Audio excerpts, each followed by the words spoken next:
Moving into a new neighborhood, I braced for trash day debates and awkward neighbor hellos. What I got? A self-appointed dictator named Karen. From day one, she declared war, notes about my lawn, fines for too bright porch lights, warnings for bins an inch out of place. But when I opened an eviction notice from her, that's when I realized Karen had no idea who she was messing with. And the reason?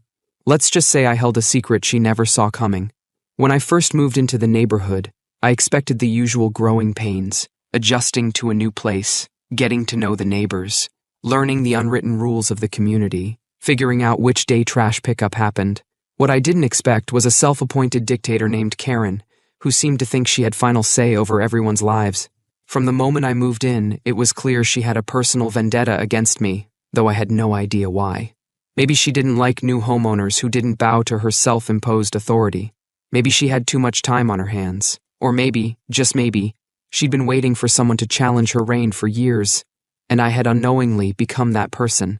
It started small, passive-aggressive notes about my lawn not being trimmed to neighborhood standards, complaints about my trash bins being an inch too far from the curb, and even a ridiculous warning about my porch light being too bright at night. Every week, there seemed to be a new complaint, a new infraction I was supposedly guilty of. Every week, a new complaint. I felt smaller, angrier, till that letter changed everything. But I played along at first, humoring the rules, trimming the lawn, adjusting the bins, dimming the porch light. None of it made a difference because things escalated quickly. When Karen, in all her righteousness, decided that I didn't belong in the neighborhood at all, it hit hard. It was a Tuesday morning when I checked my mail and saw an official-looking envelope stamped with the HOA logo. I opened it expecting yet another petty fine or absurd rule update. Instead, I found something even more ridiculous, an eviction notice. My hands shook as I read it. Foreclosure? No, this couldn't be real. But then, I remembered. The house Karen lived in? I owned it. And she was just a tenant. The letter was written in Karen's usual condescending tone. Dear homeowner, after careful review, the HOA has determined that your property does not align with the established guidelines and aesthetic values of our community. Due to multiple infractions and ongoing disputes, we have initiated the process to have you removed from the premises. You have 30 days to vacate the property or face legal action. I blinked, then blinked again. I owned my house outright. There was no possible way the HOA had the authority to evict me. Yet here it was, printed in black and white. That's when the final line caught my eye. Failure to comply may result in foreclosure proceedings. My mind raced. Foreclosure? They couldn't just remove someone from their own home, but they could, in theory, find ways to financially pressure them into leaving. The problem? That tactic wouldn't work on me. Karen, in all her arrogance, didn't know that I owned the very house she was living in. Karen wasn't just my overbearing HOA neighbor, she was a renter. And through a series of investment purchases I'd made years ago, I was her landlord. I chuckled, shaking my head at the absurdity of it all. She had no idea that the eviction notice she sent me, I could easily turn around and send right back to her. I sat down at my desk, pulling up my property management files. There it was, clear as day, Karen's lease agreement, signed and dated, with my name right at the top as the property owner. I skimmed through the document, making sure there were no loopholes or details I'd forgotten. Nope, everything was airtight. Karen wasn't just some overzealous HOA president, she was my tenant.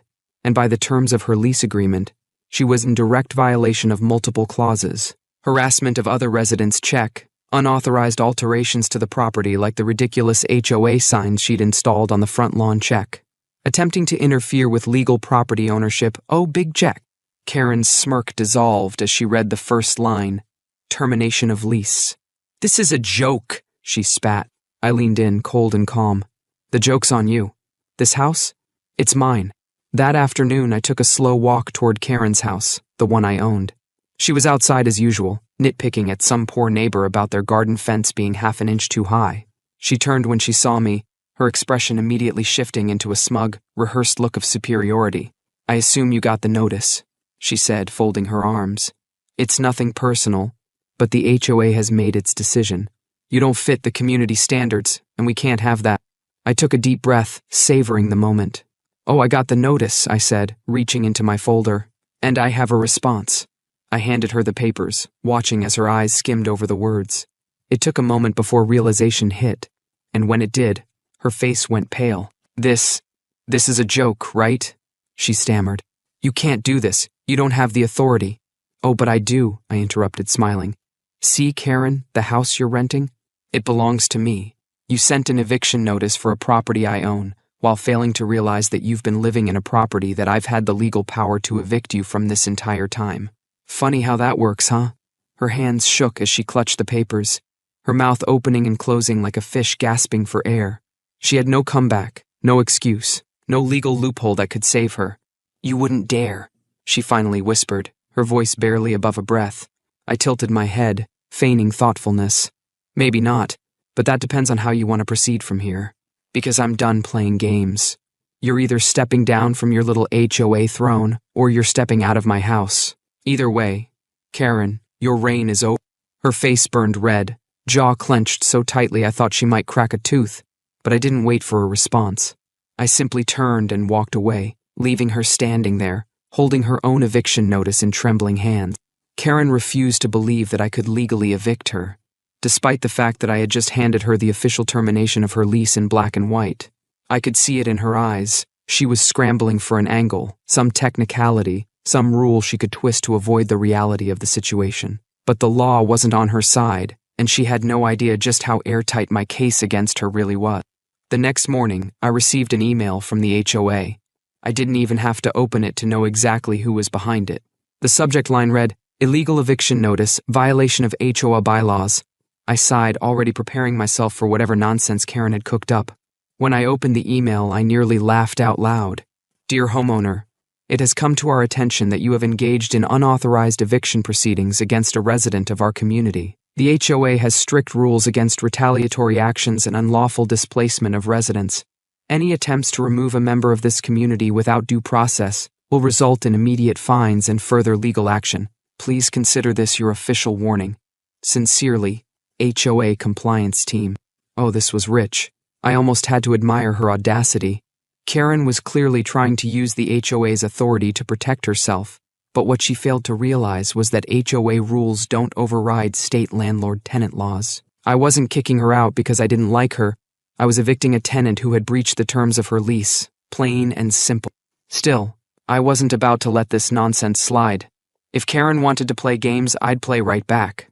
I drafted a response that was about as professional as I could manage, while still letting my irritation show.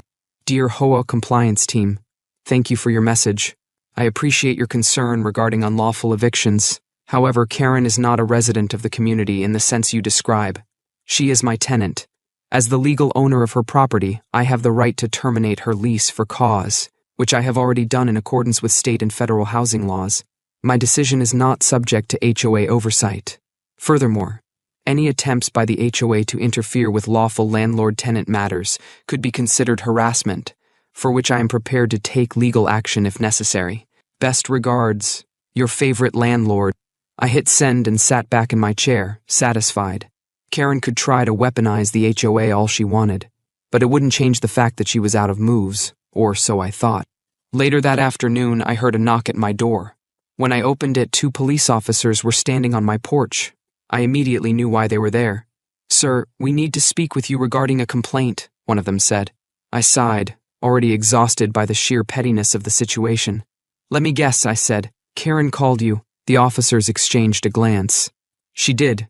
She claims you're attempting an unlawful eviction and that you're using intimidation tactics. We just need to ask a few questions." I nodded, stepping aside to let them in. "Come on in, officers. I have plenty to show you." I pulled up every document, Karen's lease agreement, the termination notice, the multiple violations of the lease terms. I even showed them the email from the HOA and my response. The officers read through everything carefully before one of them sighed and looked at his partner. "This is completely legal," he muttered. The other officer nodded before turning back to me. "Sorry about this, sir. Happens more often than you'd think. Some people don't understand that HOA rules don't override property ownership." I let out a dry laugh. "Yeah, I'm getting that impression." They left soon after, but not before one of them knocked on Karen's door. I didn't hear the full conversation, but I caught the tail end of it as one officer firmly told her, "Ma'am, this is a civil issue, not a police matter. Don't call us again, unless there's a real emergency." That was the first crack in Karen's armor, but it wouldn't be the last. Because next, I filed a formal legal notice with the court to move forward with her eviction. Once that paperwork was in motion, there was no stopping it. I gave her 30 days to leave per the lease agreement, but I already knew she wasn't going to go quietly, and I was more than ready for whatever ridiculous stunt she was about to pull next. Eviction day had arrived, and despite everything, Karen still hadn't packed a single box. She had spent the past 30 days throwing every desperate move she could think of to stall the inevitable. She had filed a bogus harassment complaint against me, which was immediately dismissed when I showed the police full documentation. She had tried to get the HOA to intervene again, only to be met with silence after they realized they had no authority over a private landlord-tenant dispute. Now, standing on her front porch, my property, she had nothing left but pure seething rage. The sheriff's department arrived right on time. 2 uniformed officers stepped out of their car, clipboard in hand, and walked up to Karen's door. I stood across the street, arms crossed, watching as she opened it. She tried to keep her composure at first, but I saw the way her face twitched when she realized what was happening. This was real. There was no more stalling, no technicalities. She was out. "Ma'am," one of the officers began, his voice firm, "we're here to execute a court-ordered eviction. You have 15 minutes to vacate the premises. Any remaining belongings will be removed by a locksmith and cleanup crew." Karen's face twisted in outrage. "This is my home. You can't just—" The officer didn't flinch. "No, ma'am, this is his home," he said, pointing directly at me. "You were given 30 days' notice and multiple legal warnings. You are now trespassing on private property. If you do not comply, we will have no choice but to place you under arrest." That got her attention. Karen, the almighty HOA enforcer, was now the one violating the law. She turned to me, desperation creeping into her voice. "You don't have to do this," she hissed. "We can work something out. I can drop the complaints." "I can." I raised an eyebrow. "Oh, now you want to negotiate? After trying to have me kicked out of my own home, after dragging me through bogus fines, police calls, and HOA nonsense? No, Karen. You made your bed. Time to lie in it." Her expression crumbled into pure disbelief. For the first time, she realized she had lost. She stomped back inside, and for a brief moment, I thought she might actually comply. But then, through the open door, I heard a crash. "Ma'am, step away from the property," one of the officers shouted, moving toward the house. Karen had lost it. She was knocking things over, throwing picture frames, screaming obscenities. She kicked a chair over, sending it skidding across the floor, and started yanking drawers open like a deranged raccoon. I sighed. She's really going out like this, huh? One of the officers turned to me. "Would you like to press charges for property damage?" I considered it. Oh, how tempting it was. But no, I didn't need to drag this out any longer.